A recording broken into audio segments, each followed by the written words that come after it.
We've had a lot of bad superhero movies over the years. How can it be worse than any of that?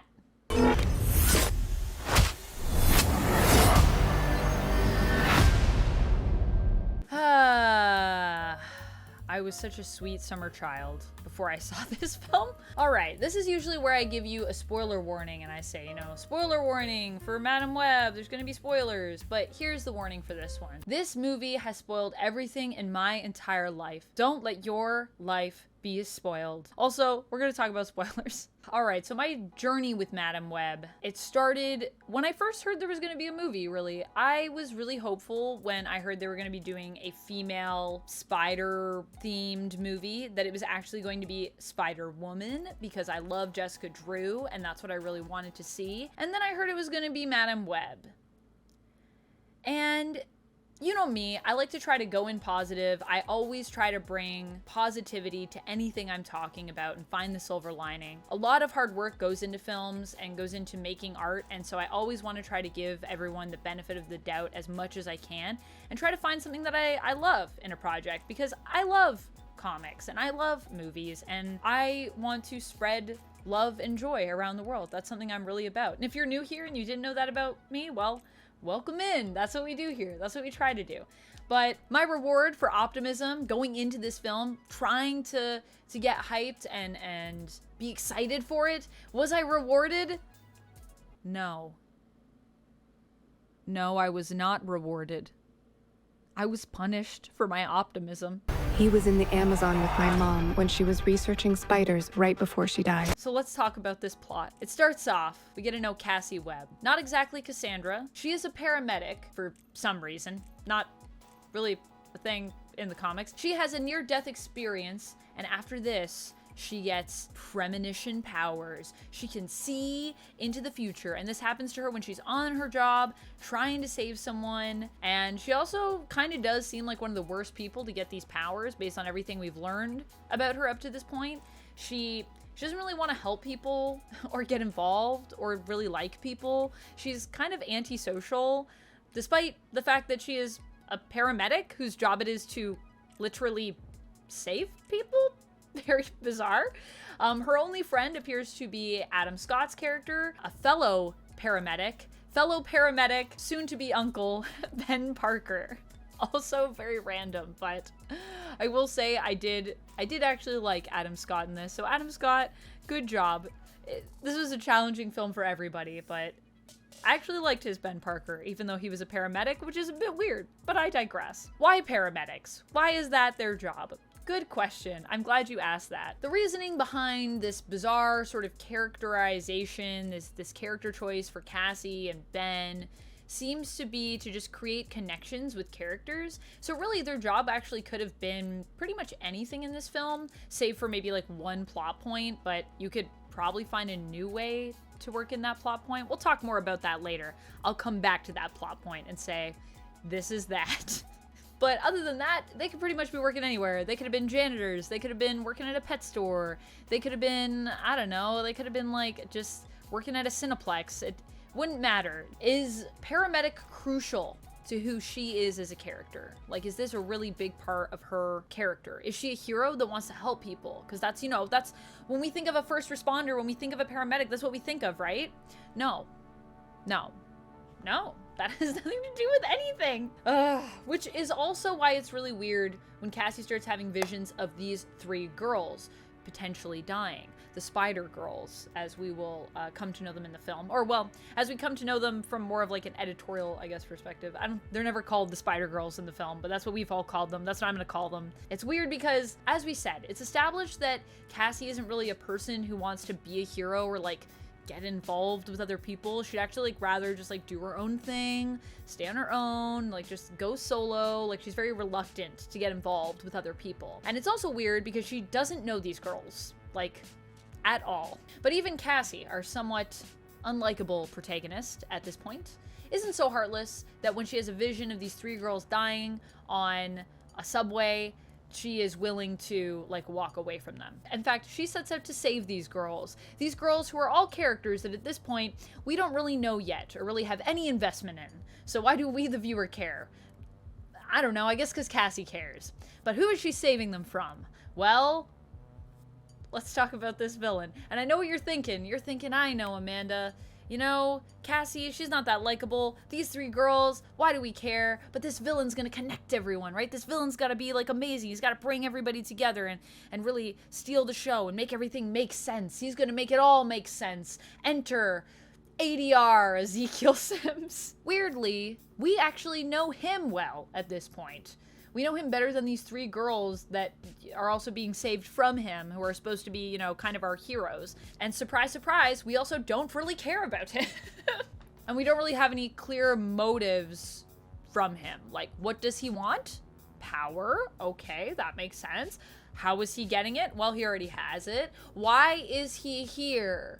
Well, he's here to kill teenage girls so he can protect his powers, because one day they'll kill him. Look, he has the same dream every night, okay, that like these three girls are going to, when they're adults, like kill him, and so he'll lose his power, and he's clearly just haunted by it because he will tell this dream to anyone he comes across. Doesn't matter if he's just met you and just taking you home from the opera and slept with you so that he can steal security tech from you. He will wake up in the middle of the night and tell you his entire dream, his entire life story, basically. Anyways, that's Ezekiel, and that's what he's about, and that's really all we know about him. He just really doesn't want to die. I will say he does get some bonus points for being a barefoot businessman, as per the comics Ezekiel Sims. I did like that. He was in that outfit for a minute there. Ezekiel Sims is created by JMS and John Romita Jr., so bonus points for that. But every time he talks, this is where it gets really bad, it's ADR. What is ADR exactly? What does automated dialogue replacement mean? Basically, it's if you shoot something and either the audio becomes corrupted and you need to dub it in post, or if, let's say, you know, you want to change a line. So I've done ADR before for projects where, you know, like for a commercial, let's say, they might want to change the line because they have a different cut. So they're making it shorter, they're making the line shorter. So you'll go and try to dub over your mouth to match it so that it looks like what your mouth is saying is these new lines. Or you might just dub something where your mouth is covered, and then you can basically say whatever you want back here, because like I could insert any line I want because no one can see what my mouth is doing anyways, so it doesn't matter. So you can do it, you know, one of those two ways, and it can be used for, you know, either, like I said, corrupted audio or just replacing lines. In this case, it seems like, one, the sound mixing for the ADR is really bad, and two, they didn't even try to match up the lines to like what his lips are doing. Like they clearly, I think, I don't know for sure, but to me it seems more like they wanted to change parts of the script around Ezekiel, maybe change some of his motivations, just change what he's saying. And in some cases, it seems like they just add in dialogue. So like he's not even moving his mouth and he's saying things. It's easier to do when he's in the suit and his mouth is covered, but even then the audio doesn't even seem to match up with where he is or the people around him or the distance he has to people.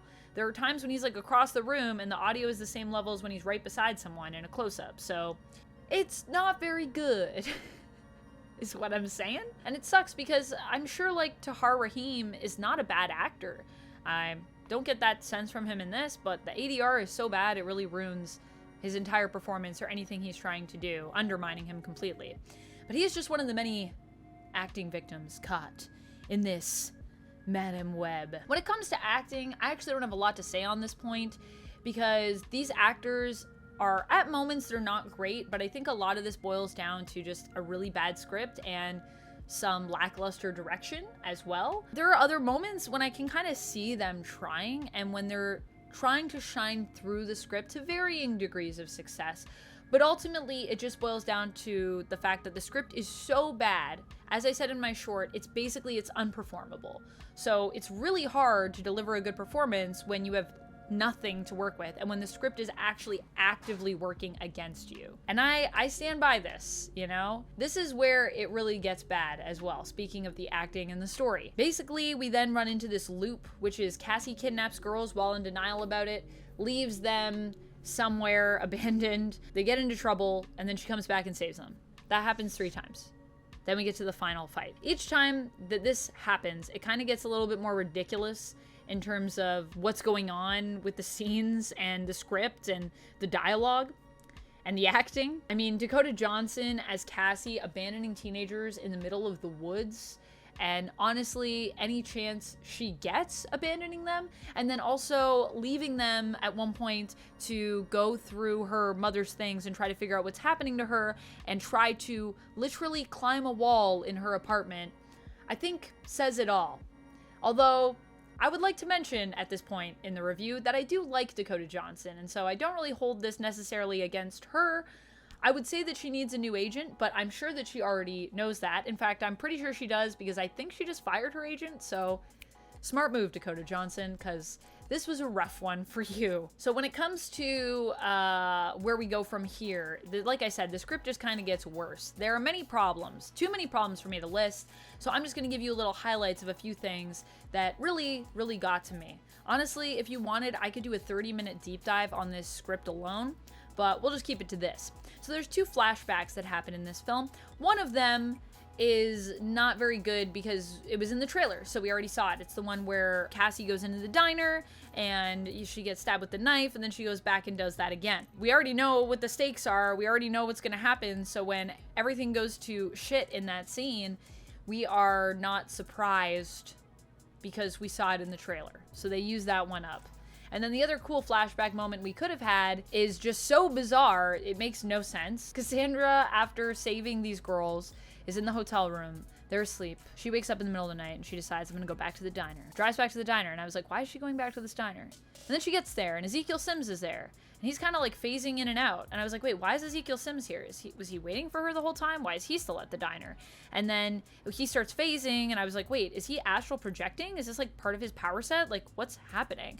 And they have this whole conversation that basically like leads Cassie to realize she needs to go back to Peru to find out what happened to her mom. It's a whole weird scene, but then she wakes up, and I'm like, oh, all right. Well, that didn't really make any sense, but at least it was a dream, so none of it really happened. It just happened in a dream.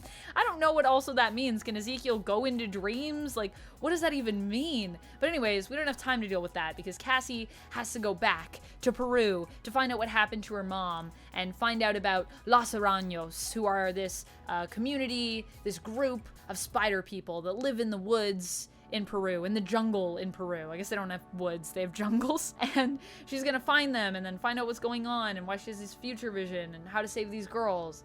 So this third time she abandons the kids. She doesn't fully abandon them, she does leave them with Ben, which is good, although I don't know how he's supposed to protect them necessarily if Ezekiel does come. And he's also busy with Mary Parker, who's super pregnant, his sister-in-law.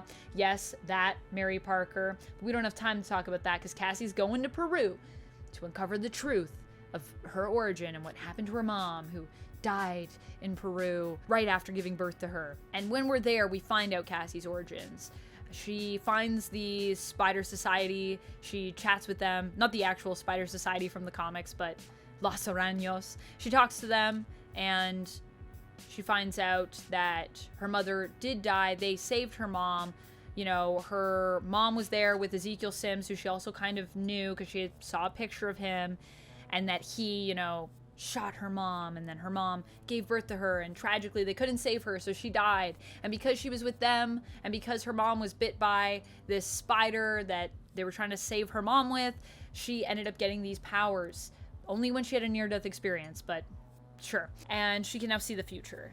And that's her power set. And for Ezekiel, he also got the same powers because he stole the spider that her mom was looking for, that also the Spider Society had bite her. And when it bit him, he got like super strength powers. And he also has powers to like poison people. That's his thing, apparently. Apparently it affects everyone differently. I don't know. But anyways, they say, you've barely tapped into your powers and your mom never tried to abandon you. She wanted to like save you, which is why you were here and we tried to save her, but it didn't work. And then Cassie has this whole flashback moment where she finds out the whole reason her mom was in Peru was because her baby was diagnosed with this like terrible like disease or virus, and she came here to try to save her baby because she knew that the spider had healing properties, because I guess that's what she does. It's not really established. I'm assuming she's some sort of spider researcher, and they tell her about this, and it has one of the best lines in the entire film, which is, I refuse to accept the outcome of this scenario, or something like that. It's very strangely worded, and Cassie gets to hug her and forgive her mom in this, you know, flashback to her past. and her mom can see her because spider powers. That's the thing that happens, and it was a moment in the film where I literally almost wanted to leave, but I thought, I've made it this far, let's keep going. And if you're wondering, well, at least this moment ties everything together nicely. It would, wouldn't it? Except that all of this actually happened, except for Cassie having this moment with her mom, at the beginning of the movie. So we knew all this at the beginning of the movie, yet they still play it in a flashback with a filter on top, as though it's like our first time hearing of this. So that's a really weird editing and structural choice for the film. It works really badly. It's actually counterintuitive to everything that we see. I mean, it means that the whole time we're watching the story with Cassie and she's freaking out about these powers and doesn't know what to do and is trying to figure it out, there are no mysteries for us. There are zero mysteries for us. We watch her trying to figure out what's happening, already knowing what's happening. We watch Cassie struggle, knowing everything, thinking, why is it taking her so long to figure this thing out that I already know because I saw it at the beginning of the movie?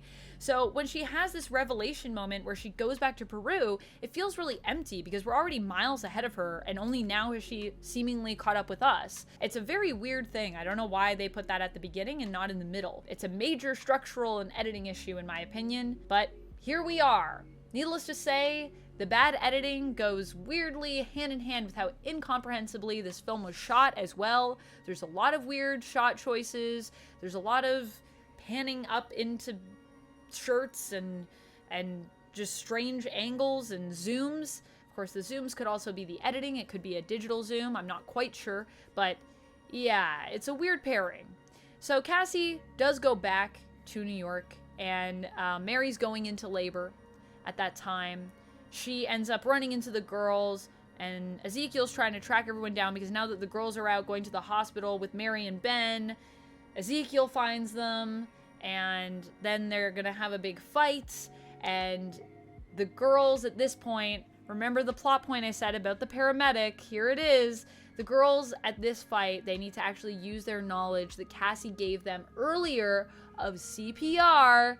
She's a paramedic, to save Cassie after she once again has a near-death experience during her final showdown with Ezekiel Sims. This whole fight is shaky cam galore, and honestly, all the action in this film is not very well shot.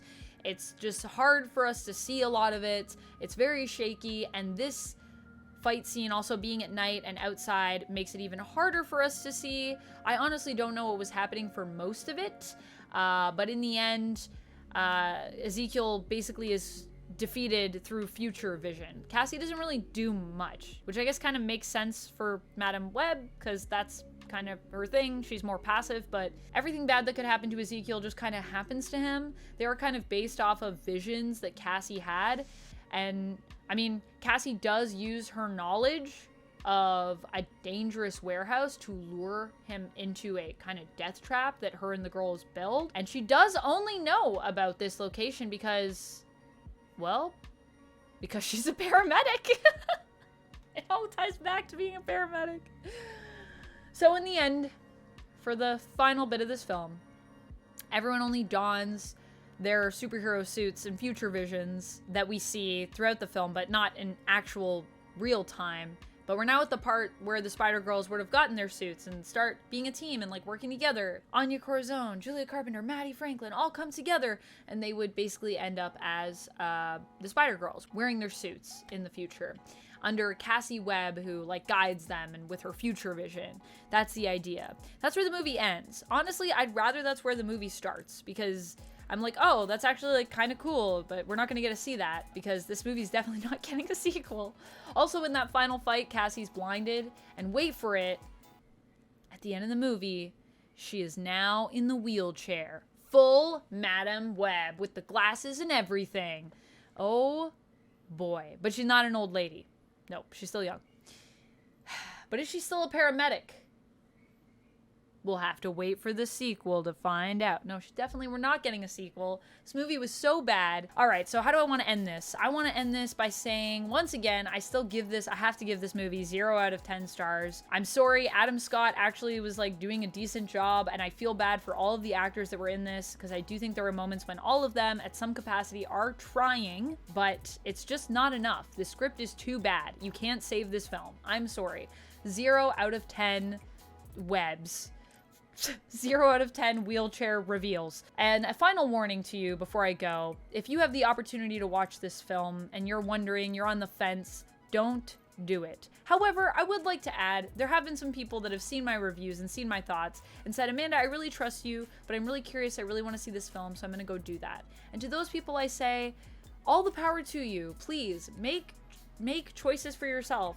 Watch things and decide for yourself what you think about it. I am just a person who talks about comics on the internet. I am not the be-all and end-all of people's opinions. And if you go and see Madame Web and you get something out of it and you enjoy it, good for you. I'm actually happy for you. I wish I got to enjoy it, but unfortunately I just couldn't. It was so bad. It's literally the worst superhero movie I've ever seen. It was that bad for me. And it makes me sad when I see movies like that, because honestly, it's just not good for the film industry. It's not good for superhero projects, and it makes me feel like I wasted my time when I could have been watching a masterpiece, you know? So I hope that if you see it, that you like it, or that you at least get a chuckle out of it or something. Anyways, let me know your thoughts down in the comments. Thank you so much for watching this video. Get out there, make opinions yourselves, but that's my opinion. And until next time, friends, stay nerdy.